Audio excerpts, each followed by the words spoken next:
time when your kids are coming home from school, why don't you sit them down right now or maybe after the show and ask them how school is, if they're excited, observe. You know, parents, as parents, you need to be involved in your kids' lives. That's what Gale has said earlier about bullying, trying to cope with bullying also, and trying to avoid it. Let's talk about Lori.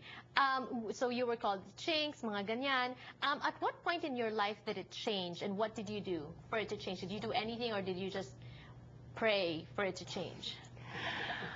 Well, I would say I had to just, let it just roll down my back as I was growing up. I mean, I became very social, right away. I'm just a social person by nature. I think having friends and being surrounded by friends, you're less likely to become a target. Mm-hmm. I found myself as I, went through school, choosing different friends from different cultures. In fact, I later attended a Catholic school that was predominantly Filipino. Mm-hmm. And even at that school, there were certainly tensions between the cliques. Right. And but I had kind of just held my ground and felt, I don't really want to be with one particular group. Mm-hmm. I have always just wanted to be with more multicultural type. So you were a social butterfly, yeah. Also in a way, jumping from one group to another. But then when from that time when you were being called chinks and all that, what happened? Did you easily make friends? Did you approach other people who were being targeted? And did you kind of bond with them?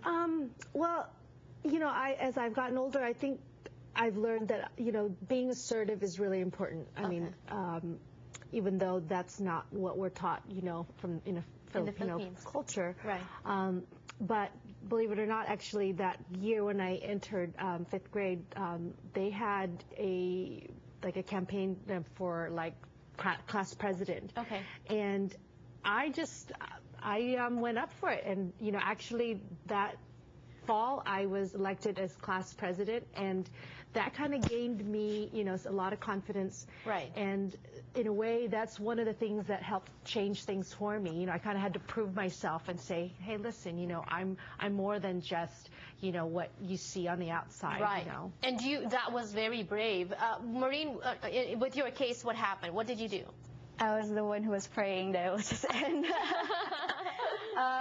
So I don't think we mentioned earlier, but aside from verbal teasing, I also experienced a bit of cyberbullying, because this was a time when internet was gaining speed, and so I had a blog and all that, the social networking sites, and so I received anonymous comments about my physical appearance, about being a goody two-shoe nerd, to stop raising the curve so everyone would stop looking dumb, stuff mm-hmm. like that, and so mm-hmm. I experienced that, and I just retreated within myself. I became an introvert. I rarely spoke up unless it's an answer to a question in class. So you parang pinabobo mo yung sarili mo.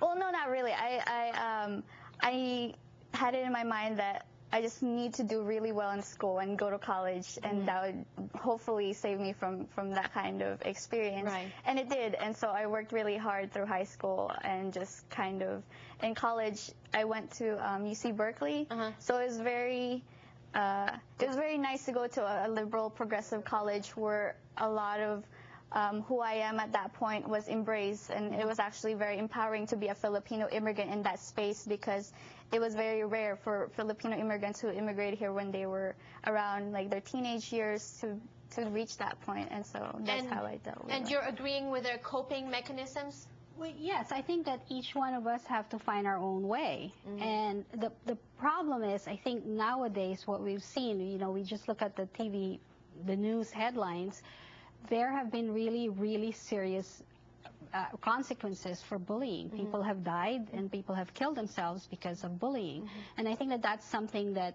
has changed the way we approach bullying. And I think we need to be looking at not just, I think what happened with Maureen and Lori is that they had to go inside themselves mm-hmm. and see, okay, how am I going to deal with this? Mm-hmm.